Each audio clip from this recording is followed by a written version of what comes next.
Hi, this is Liv of NeuroStitches. This is the video tutorial for my PDF pattern, Hook, Knot Needles Cowl. So let's go ahead and get started. Get your yarn. We're going to start with a slip knot, but make sure you leave a long enough tail. I always say about 4 to 6 inches to weave it in later. So we've got our slip knot. Tighten it so it easily moves and is about the width of the throat of your hook. And now we're going to start our foundation double crochet. There are a lot of video tutorials on this online, so I'm not going to go super in depth. This isn't a tutorial for that, but I will go slower in case you need a refresher. So first you're going to chain 3. I've also seen this done by chaining 2. It's whatever your preference is.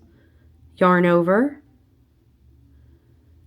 insert into the bottom chain like this, yarn over, pull up a loop, so there's 3 loops on your hook, yarn over, pull through just 1,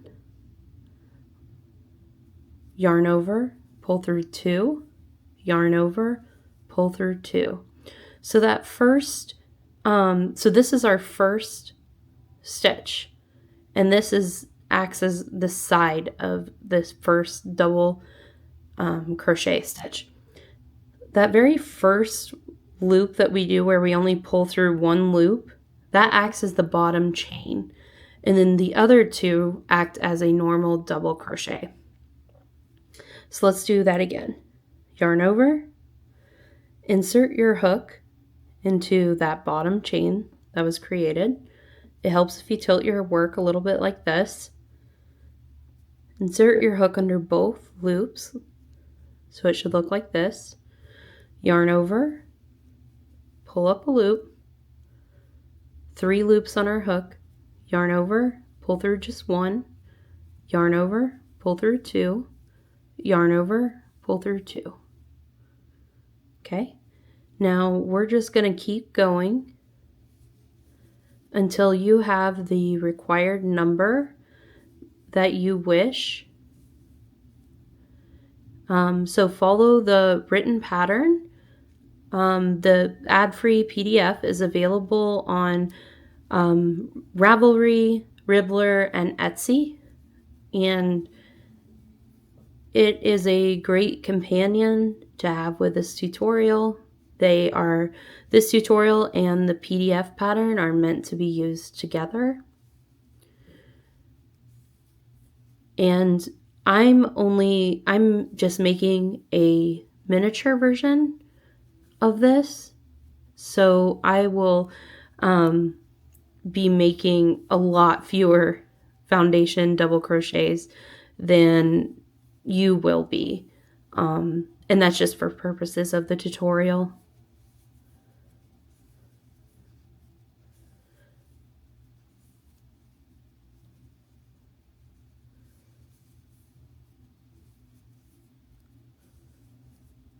So I will meet you back here at the end when you have the required number of foundation double crochet stitches, and we'll go through how to join them in the round and what to do for row 2.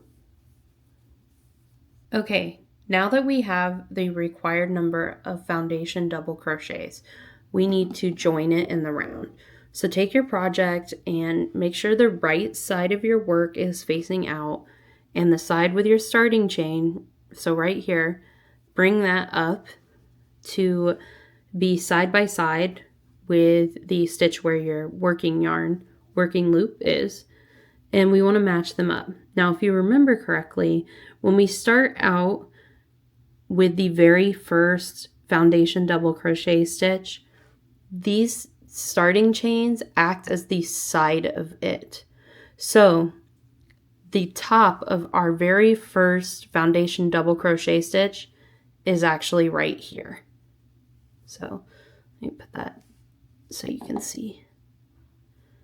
So that's what we're going to slip stitch into when we do our invisible join. So how to do the invisible join, which is what we'll do at the end of each round, is you first, so you have them matched up. I pinch my work together like this. That way it's easier.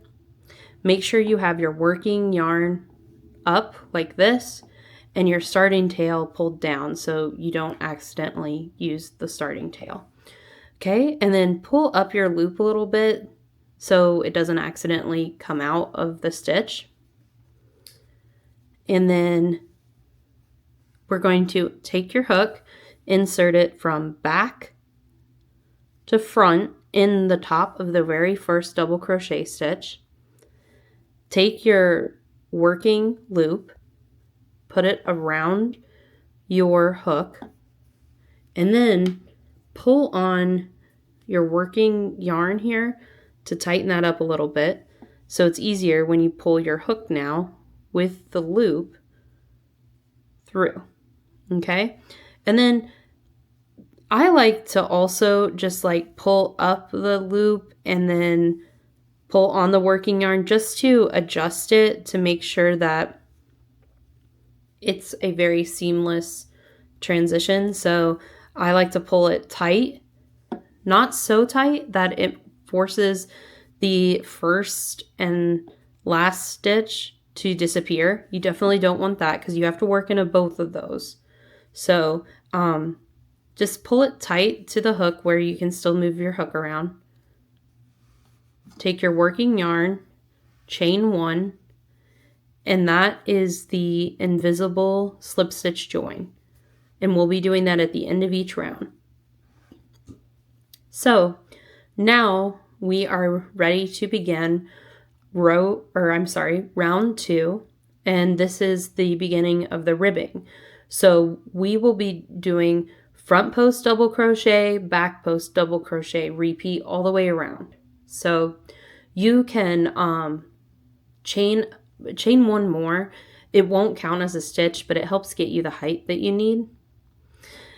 And you'll need to remember too that this is the side of your first stitch. Okay, so this is the top of the very first stitch. So we want to go around both of these here. Okay, so yarn over, and we're going to do a front post double crochet. Going around both of them, because remember, this is the side of your very first stitch. Yarn over, pull up a loop, yarn over, pull through 2, yarn over, pull through 2. I find that when I do a front post double crochet stitch, it's easier when I turn my work a little bit this way just to get more of a neater stitch. But that's just a tip that I use. And also this stitch, it's very chunky because that's the starting chain. It won't always be that way, but if you're wondering why it looks that way, that's why. So now we need to do a back post double crochet. So yarn over, and I like to tilt my work and go from back to front and to the back again. Okay, and then you will yarn over, pull up a loop, yarn over, pull through 2, yarn over, pull through 2.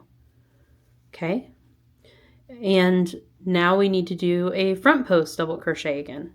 So yarn over, insert your hook from front to back into the front again. So it should look like this. Yarn over, pull up a loop, yarn over, pull through 2, yarn over, pull through 2. And if your work looks messy, like mine does right here, that's okay. This is one of those stitches that they start off looking a little rough, but once you do another round of this, you'll see it'll take shape and it won't look so messy. So we just did a front post, so let's do a back post one. And I also just want to highlight here. Do not, when you're doing the front post and back post double crochet, do not go in, insert your hook through the top of the stitch here. Okay? So basically you should not have a horizontal bar here. You want to insert your hook around the stitch down here. Okay? Okay, so let's do a back post double crochet again, starting back to front, around, yarn over, pull up a loop, yarn over, pull through 2 loops, yarn over, pull through 2 loops. Front post, and we're just going to keep repeating this all the way around.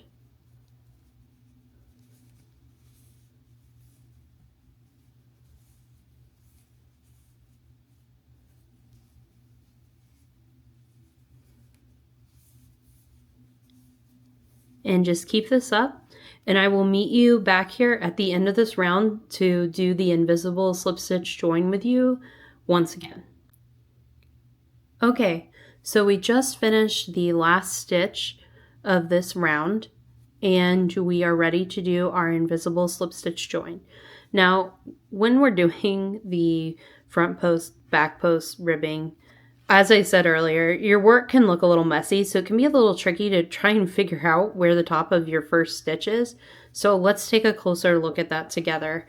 So again, remember, pinch your work with one hand, pull up your loop, remove your hook. What I find is helpful is if you tilt your work a little bit, and then you can see, okay, these were the starting chains. Here, be easier for you. Here is the top of your very first stitch. Okay, so that's what we're going to want to insert our hook into. So make sure your working yarn is up, your starting tail is down. Insert your hook into the top of that very first double crochet stitch here of this round. Insert it. Rest your hook on something. I find that that's easiest to deal with. Take your working loop, put it over your hook, tighten by pulling on your working yarn, pull your hook through, which is pulling of a loop, and pull on it to get it tight but not too tight, and then pull on your working yarn so that it fits. And there we go. Okay, now chain 1, and you can tighten that chain if you want, and that is the invisible slip stitch join again. Okay, so we have one more round of doing the front post, back post, repeat all the way around. So let's go ahead and do that, and we will be moving then into the body of the cowl.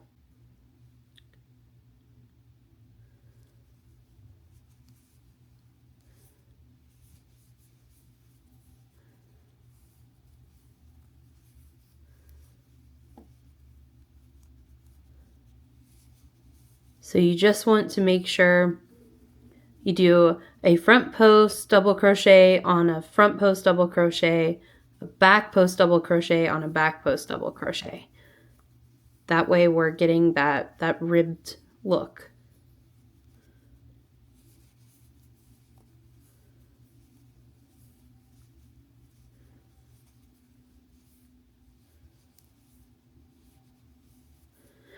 And it's actually, once you get that repeat started, that very first round of this, it's a lot easier to stick with it in subsequent rounds.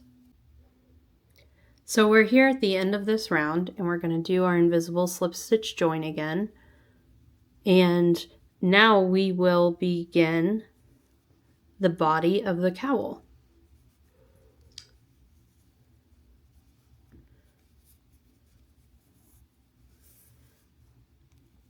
So just chain 1, and then we are going to follow this repeat.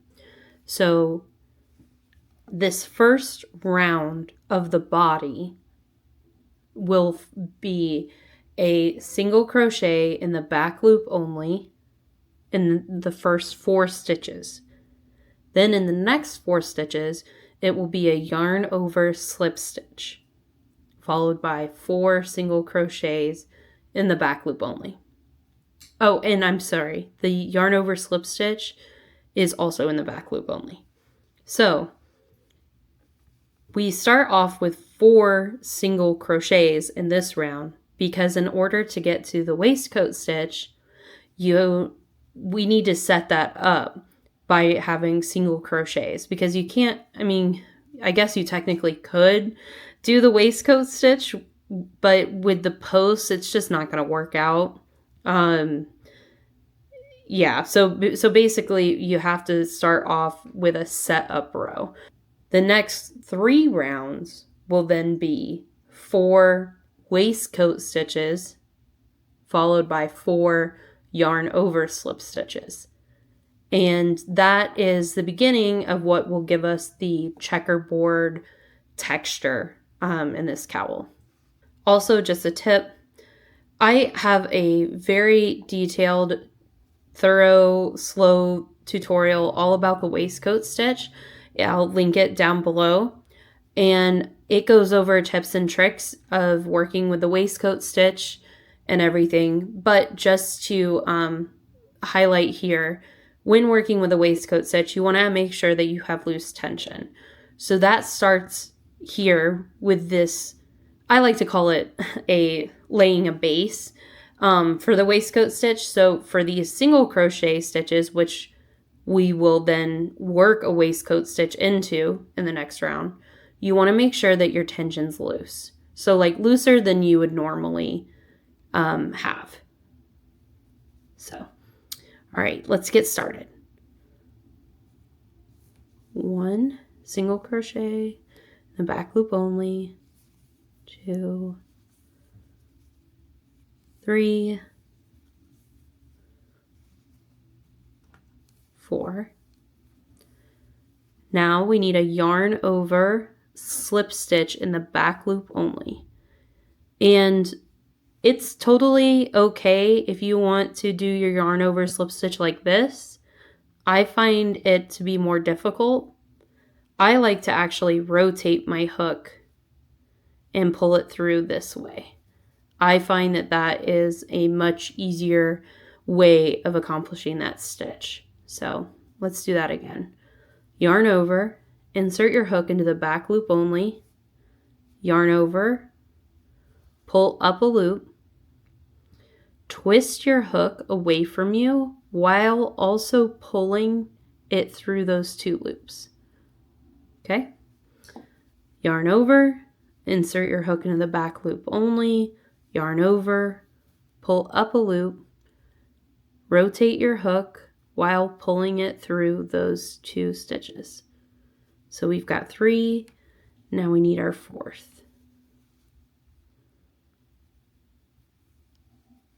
Okay, now 4 single crochets in the back loop only.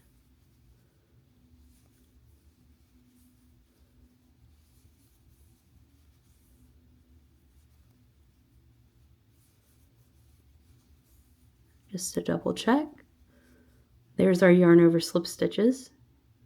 1, 2, 3, 4 single crochets. All right, now we're ready for our yarn over slip stitches in the back loop only.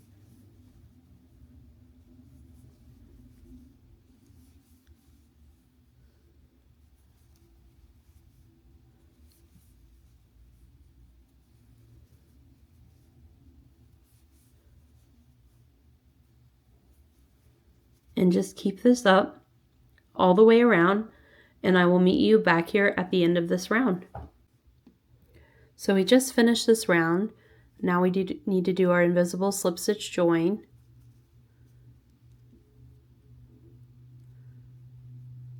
This is the first time I'm working with this yarn, and I have to say I'm not very impressed. It's very splitty. But it was on sale, so. chain 1. Okay, so now we are about to start doing our first round of the waistcoat stitch. Okay, so let's go ahead and get started here. And again, see the tutorial that I did for a very slowed down, in-depth, very detailed tutorial for the waistcoat stitch. But I will go slow here. That way, in case you aren't familiar with the waistcoat stitch, you can still accomplish it. But if this is your first time doing the waistcoat stitch, I highly recommend going and watching that tutorial as well. So we are going to insert our hook into the center of this stitch. So normally, let me pull this out, and actually I'm going to go away from the seam here because it's pulling, so it makes things a little more difficult to see. So just for an example here, normally when you do a single crochet, you work into this section of the stitch here, under both loops or under the back loop or the front loop. That's where you're usually working. With the waistcoat stitch though, you're not working there. You're actually going to be working and inserting your hook here into this center part. So this single crochet has a few different parts to it. There's the V, these outer legs, and then on the inside, you can also see there's 2 vertical bars. Okay, we want to insert our hook in between the V and those 2 vertical legs. That's where we're going to insert our hook. So to give you a visual, this is where you're aiming for to put your hook. Okay, so you'll insert your hook here. And one of the tips that I like to use is to turn your work over to make sure that you're inserting your hook into the right place. That's helpful. So let's go ahead and do our very first waistcoat stitch. Okay, so this was our chain 1 that's part of the invisible join. This is the top of our first stitch. So here is our very first stitch. And I find that it can be helpful too if you use your nail or your finger to kind of push that up out of the way, because then you can get a clearer view of the front V and the back vertical legs. So, and also if this is your first time doing this stitch, I recommend an easy way to just check your work and make sure you're inserting your hook into the right place. Start to put your hook in there and have your finger behind it. So your hook is basically butting up against your finger.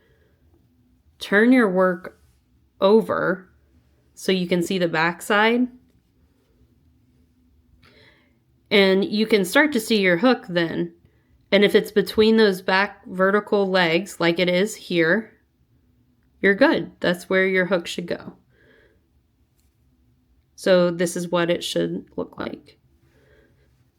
Yarn over, pull up a loop, 2 loops on your hook, yarn over, pull through both. So it's mechanically, it's the same motions as a single crochet. The only difference is where we're placing our hook. So let's do our next one. So insert your hook between the V and the vertical bars. You can check to make sure, okay. Yep, that hook placement is correct. Yarn over, pull up a loop, and this is crucial for the waistcoat stitch, and it's also relevant to the tension that I mentioned earlier. You want to pull up this loop high. That way your stitch is looser, and in subsequent rows or rounds, it's easier to get your hook into the stitch. So make sure you pull that loop up high. If you think to yourself, oh, is my tension too loose? Then you're doing it right. Okay, so next one.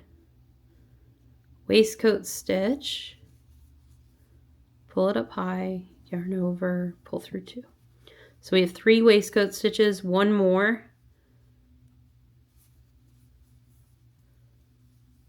Okay, now we have 4 waistcoat stitches, and now we need to do 4 yarn over slip stitches in the back loop only. So what makes this pattern really great too is that you get into a rhythm, and once you get your setup rounds going, you can just look at the pattern and you're like, okay, there's a waistcoat stitch. I need to put a waistcoat stitch into that waistcoat stitch. Or there's a yarn over slip stitch. I need to put a yarn over slip stitch in there. So you just get into a groove and you can just kind of get the feeling for it. So we just did 4 yarn over slip stitches in the back loop only. And now we've come to our waistcoat stitches again. So let's go ahead and insert our hook. Yarn over, pull up a loop high, yarn over, pull through 2, and we'll do a second waistcoat stitch here. 3. And also, just to let you know, if you're struggling with this first round of waistcoat stitches, like you find it's a little tougher to get your hook to push through, you're not alone. That's just the nature of the very first round or row of the waistcoat stitch. It's going to be a little tougher the very first round or row that you do. Now, don't give up though, because the next round, it's so much easier. You're going to be able to fly through those stitches. Trust me.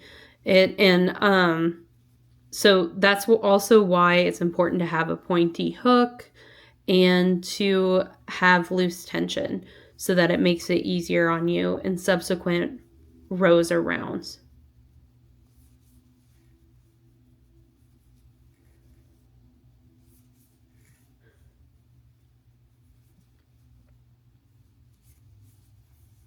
Okay, so now we are ready to start the 3rd round of the body part of the cowl.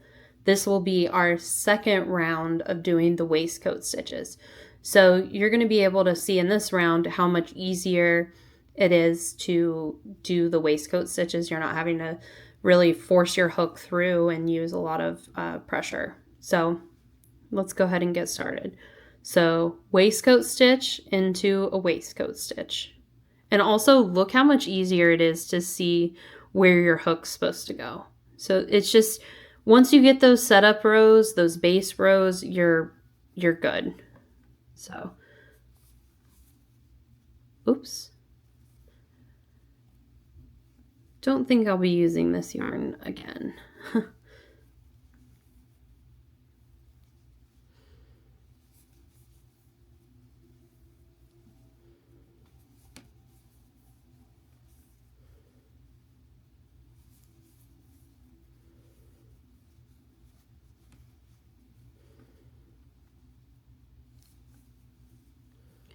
Yarn over slip stitch in the back loop only.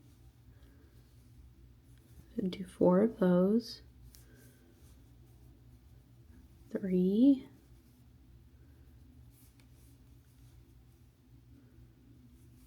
4. Okay. Now we're ready for our 4 waistcoat stitches.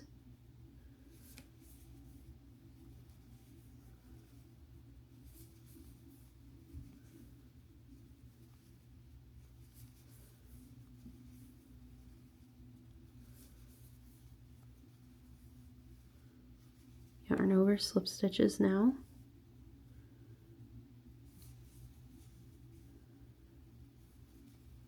So, and you're just going to keep this up for the rest of this round and the next round. So, the body of the cowl is accomplished. The checkerboard texture is accomplished by every 4 rounds. We switch up the order. So for these first 4 rounds of the body of the cowl, we did the waistcoat stitch, single crochet stitches first. We did 4 of those first, and then we did 4 yarn over slip stitches. After the 4 rounds of that, we're going to switch the order to doing 4 yarn over slip stitches in the back loop only first, followed by 4 waistcoat stitches / single crochet in the first one. So that is what gives it's the checkerboard texture. So like here, in order to get this checkerboard effect, that's how we do it. So every 4 rounds, we just switch the order. But if you don't want to deal with having to restart and do the base rounds of the waistcoat stitch, and you want more of like a column appearance, you can definitely do that. So just don't, when in the next part, when we switch the order of the stitches, you don't have to do that. Just stick with exactly what we're doing here at the very beginning, if that makes sense. So finish this round with this repeat. So 4 waistcoat stitches followed by 4 yarn over slip stitches in the back loop only. Finish this round, do 1 more round of that, and I will meet you back here once you've finished the end of the next round. Okay, so we've just finished the 4th round of the body of our cowl, and it's really easy to check and see which row you're on because you can just count your waistcoat stitches here. So, and also I should mention that I know that in the very first round of the body of the cowl, we did single crochets followed by 3 rounds of waistcoat stitches. But when you work a waistcoat stitch into a single crochet stitch, like right here, the single crochet stitch looks like a waistcoat stitch. That's part of it. So you can just count the number of V's that we've got here. So we've done 4 rounds. And now, if you want to continue with this same repeat and the same pattern, that's more than okay. It'll give you more of a column appearance. So basically this section will go straight up, this section will go straight up. It certainly would be easier on your hands. So if your hands get tired or fatigued easier, maybe you want to stick with that. But to get the checkerboard-like appearance, like in our sample, we are going to just switch up the order of the stitches every 4 rounds. So since this is our 5th round of the body of the cowl, we are going to now place a yarn over slip stitch in the back loop only into each of the waistcoat stitches. And then in each of the yarn over slip stitches in the back loop only from the previous round, we are going to place a single crochet in the back loop only. So basically, this very first round is exactly like the very first round of the body of the cowl, except the order is just different. So we still, this 5th round will act as the base for this next 4 round repeat. So after this round, this 5th round, we will be placing 3 rounds of waistcoat stitches instead of the single crochet, just like we did before. So let's go ahead and get started. So yarn over, back loop only, yarn over, yarn over, back loop only, 2, 3, 4,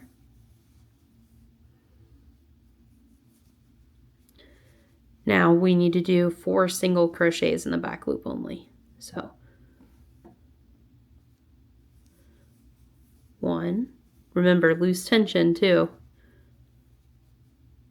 2, 3, 4. And now back to the yarn over slip stitches.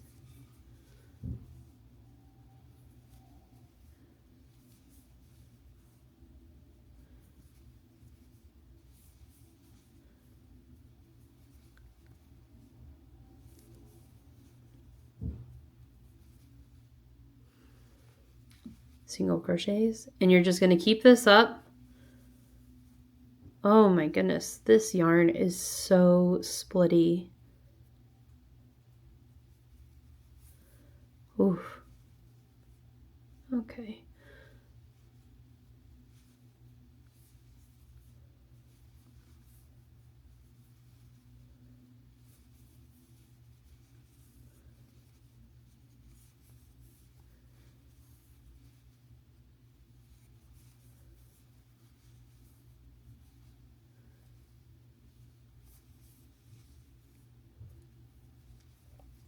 So keep this up all the way around. Do your invisible join, and I'll meet you back here at the beginning of the next round, which would be round 6 of the body of the cowl. So we're here at the beginning of round 6, and this will be the second round of this 4-round cluster. So yarn over, slip stitch in the back loop only, into a yarn over, slip stitch in the back loop only of the previous round. So we're back to following what was in the previous round. Okay, so there's 4 yarn over slip stitches, and we're back to we have 4 single crochets that we need to work a waistcoat stitch into each one of them. So insert your hook,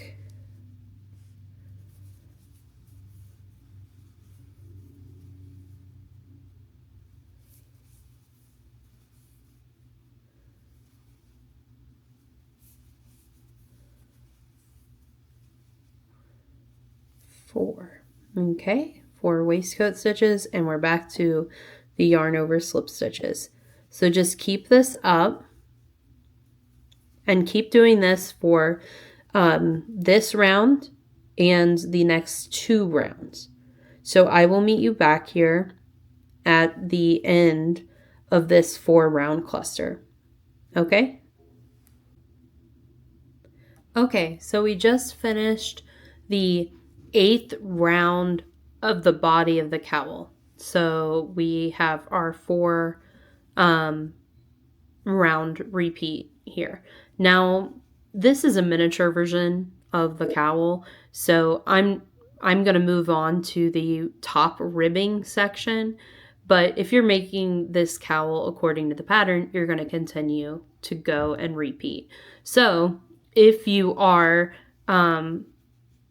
basically I just keep adding the 4 round repeats until you have the cowl to the desired height that you want, and then you can move into the top border, which is the ribbing that mirrors the beginning of the cowl.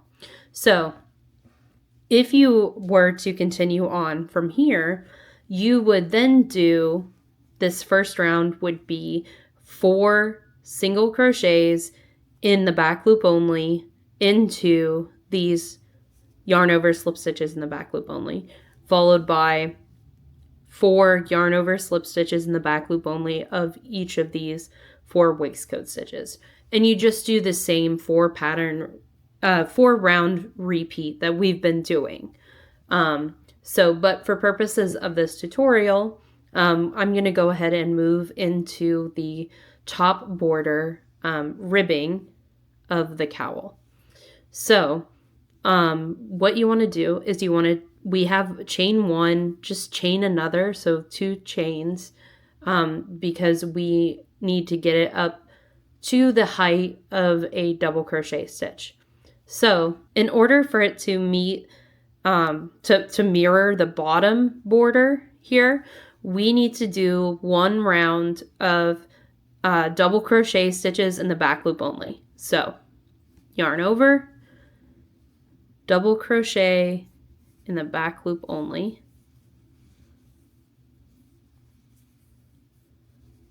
yarn over, double crochet in the back loop only, and you're just going to do this in every stitch all the way around.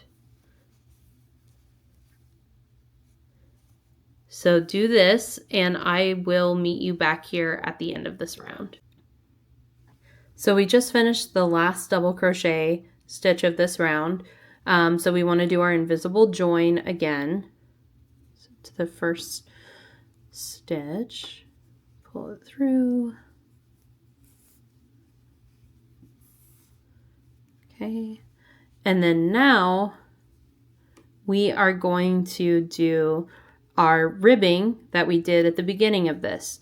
So we want to do a front post double crochet, back post double crochet, repeat all the way around. And we're going to do this for the next 2 rounds. So after this round, we have 1 more round, and then that'll be it. That'll be the end of our cowl. So keep up the front post, back post, alternating, and I will meet you back here at the end of the next round.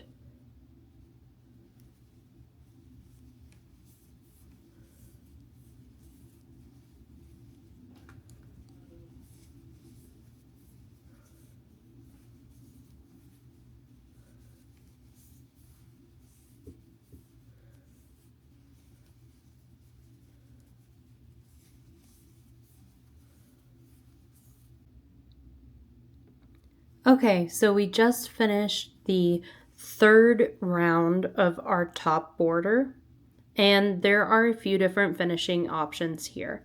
So we just finished, this is the last stitch, and what you can do, there's a few different options. The very first option is what's called an invisible finish, and it's basically where we make a faux stitch, and then it's a perfect seamless join here. So then it'll be straight across like this. Or you can, if you want it to perfectly mirror the bottom border that has this little notch here. See, here's our starting tail. You can also just do that.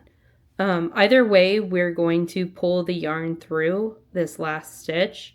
If you want to do a traditional finish where you just, slip stitch into the top of the first one and then weave in your ends, that's perfectly fine too.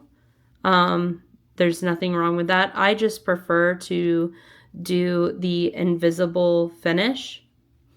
And also on this note, if you want, you can do the invisible finish, go back and do the invisible finish at the beginning of your cowl too. So if you want this to be straight across, you can do the invisible finish with your starting tail here to make it even.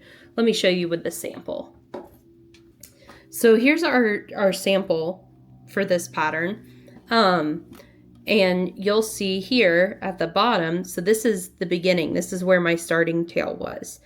I have this little notch here, and that was actually, I did that on purpose because I like having the little notch there, the way that it will force the cowl to sit flush on my shoulders. So I actually prefer to have this little notch here. And the reason there's a notch there is because if you remember, we start this off by doing the foundation double crochet. And then when we join it in the round, it's joining the top part of the stitches, but not the bottom part. So that's why there's this little notch here.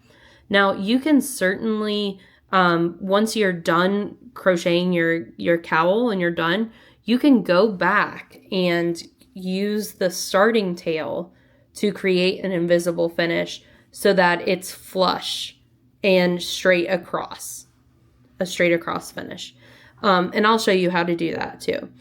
But for me and this cowl, I prefer to leave that notch there so that it lays flush on my shoulders. And then I just did the invisible finish up here at the top.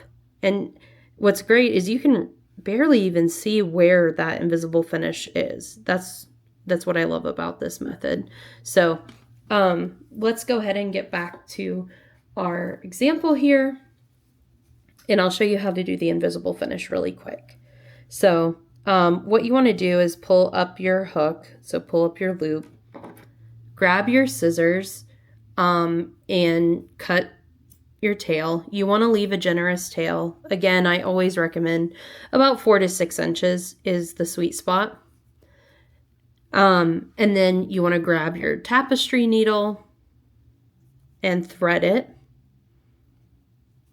And what you're going to do is basically create a fake stitch. So I will show you how to do that. So you have your ending yarn tail.